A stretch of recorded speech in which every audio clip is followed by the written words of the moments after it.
former representative to the Chamber of Deputies for San Andres Island, Julio Eugenio Gallardo Archibald, and declared him responsible for the bribery by giving or offering. The Attorney General's office established that the former congressman held meetings with the lawyer Luis Gustavo Moreno Rivera between 2014 and 2015 and $200,000 to intercede and find a way to favor him in criminal proceedings against him. During the course of the investigation, it became known that the money was distributed between the lawyer Moreno Rivera and the then Supreme Court Justice Jose Leonidas Bustos Martinez, with the promise that decisions would be made in favor of the former representative to the Chamber of Deputies, who guaranteed that the file would be archived in the High Court. For these facts, the prosecutor in the case requested that the judge to sentence Julio Eugenio Gallardo Archibald to 6 years of imprisonment, 72 months without judicial benefits.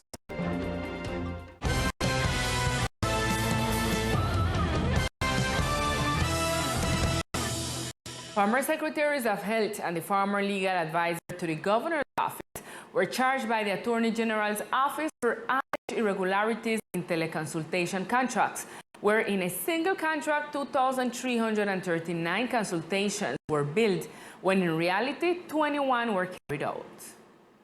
In the last hour, the nation's General Prosecutor's Office has revealed through the Specialized Directorate Against Corruption that they have formally accused 3 ex-officials of the Governor's Office of San Andres and a private individual for alleged irregularities in 2 telemedicine contracts and the alleged appropriation of 923 million pesos.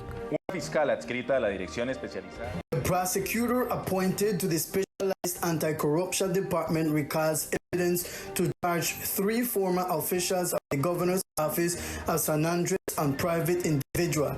The defendants are the former Secretaries of Health, Heider, Daniel Villa, and Adolfo Lambis, the former head of the legal office, Ain Sulema Connolly, and a private individual, Carlos Alexander Puerto Solano. These persons apparently incurred embellishment of more than 923 million pesos as a result of apparent irregularities in 2 telemedicine contracts, one for 300 million pesos and the second for 1,795 million pesos, although the latter should have been extended to 6 months for 1,256 million pesos.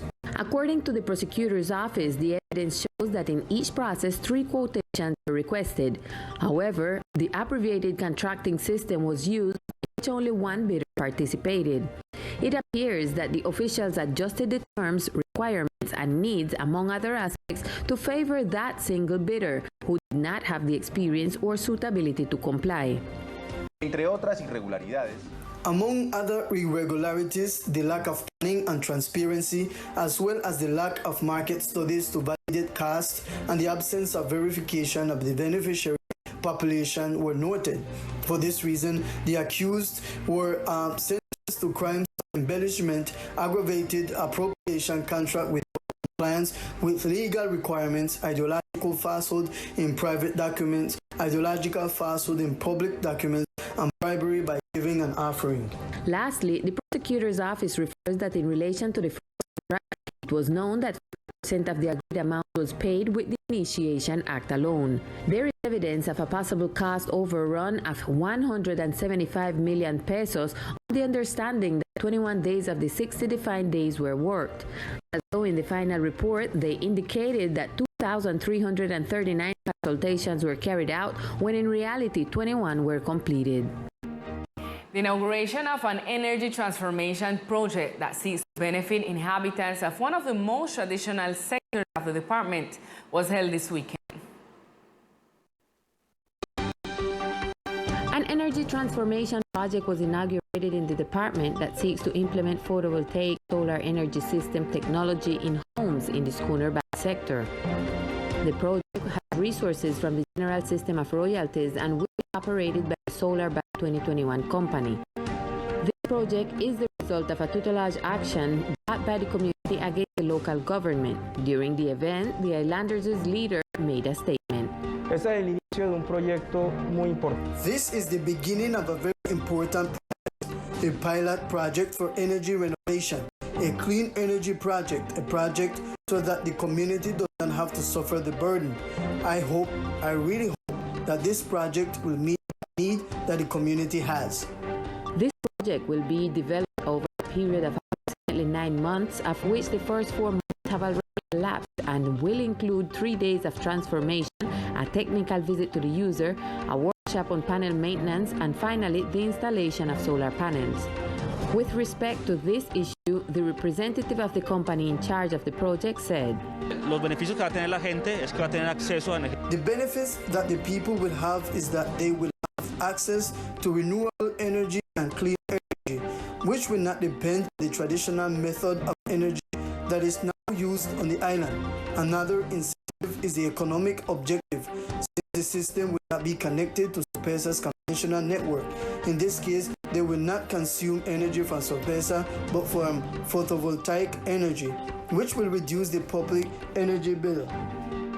This energy transformation project is the first to be carried out in the department in urban dwellings. Excellent initiative, and this is an important information for tourism service providers at Johnny Cay. The temporary closure of the regional park begins today through Wednesday, April 27. According to the schedule established by the Environmental Corporation, Coralina, the period of maintenance, cleaning, and adaptation of the Johnny Cay Regional Park will be from today, April 25th, until Wednesday, April 27th. This is done in compliance with the order of the Administrative Court, in which it is established that the park must be closed every 3 months for 3 days. We start today with the first closing of Johnny Cay Regional Park for this year, and with the same activity that we usually do. What is cleaning from the business, them each business go and clean. Our personal workers is also there cleaning the building them from the corporation and the entire key right around. Otherwise, we will have training during these days and other activities to clean, for example, the beaches and the common areas. So we're still inviting the workers and the businessmen from the key to keep and they participate and assist to each one of the activity they may get to do this. Service providers from the park and officials of the corporation will participate in the cleaning day. The idea is to provide the park a resting period to support its conservation. En el Fondo Nacional del Ahorro nos mueve lo que sueñas. Por eso, desde agosto del 2018 hemos construido un país de propietarios. Es con hechos. And in other local news, RISA leaders continue the blockade of the Departmental Ocre. From this point, Alice Medina gives us more information. Alice, please tell us what is going on at this time. Good evening, Lisa and Aldi TV viewers. I say hello from here, from outside the Ocre, where the Pacific protest is still continuing. Today they have 7 days already where they are here, begging for some guarantees from the Ocre. We talked to the one RISA leaders who they here, who told us about what they happen right now. Well, we're here so right now because we seek for several things. One, the overpopulation where they destroy us. Number two, the high cost of living that we have in the island. Number three, the reparation and reconstruction of the houses them that the national or the local government attend. And we find also there is a lot of material down there, so at the bodega where they got for Cana, and they tend to the people in the right way. This is a mess with the government, and also we ask the national government to pay attention and accelerate the Estatuto Raizal that is going to guarantee our rights as an ethnic group of people. The RISA leader also told us that they have yesterday a table where they talked to the different people who is in charge of the Ocre, and they told us if they get torn out to agreement.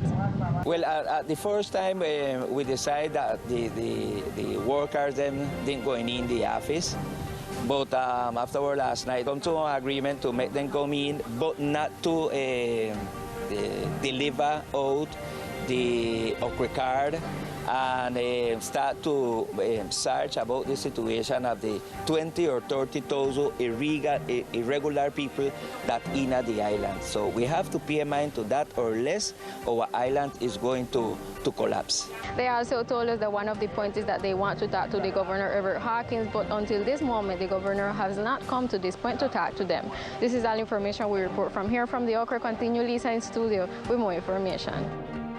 Thank you, Alice. And the Ministry of Health announced that of May 1st, the measure on the use of face masks in enclosed spaces will be lifted. After the announcement by the President of the Republic, Ivan Duque, of the lifting in the measure of using masks in enclosed spaces, as well as the extension of the health emergency, the Minister of Health and Social Protection, Fernando Ruiz, was emphatic in indicating that this means that there will still be cases in which it will be necessary to use the mask. In this sense, he pointed out that in cases such as closed spaces of educational institutions, for example in classrooms, the mask should be used, but not in open spaces such as children's rest areas at school. It is inside the classroom where the mask has to be worn. First of all, we are talking about closed spaces, inside educational institutions, in recreational places. It is no longer necessary for children to wear face masks, but inside classrooms, you do have to wear a mask. It should be noted that these measures will come into effect from May 1st of this year and will apply to municipalities with 70% of their population with full scheme and 40% with booster doses. Regarding the request for a vaccination card for flights to and from Colombia, the minister indicated that the 2 doses with a full schedule are still required, stating, "But we are allowing incomplete schedule with PCR or antigen testing, and also people who have not been vaccinated can enter with PCR or antigen tests." He further explained that in this sense, if a person arrives in Colombia and not been vaccinated or has only 1 dose, they can present the PCR or antigen test. And now let's get to know other facts that are making news in our brief news section of today.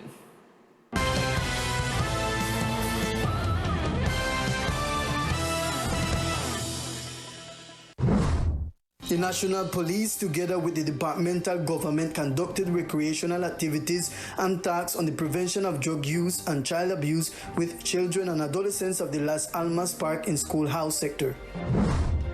As part of the celebration of World Earth Day, the Coralina Environmental Corporation joined the national planting campaign Colombia Breathes in the Old Point National Park.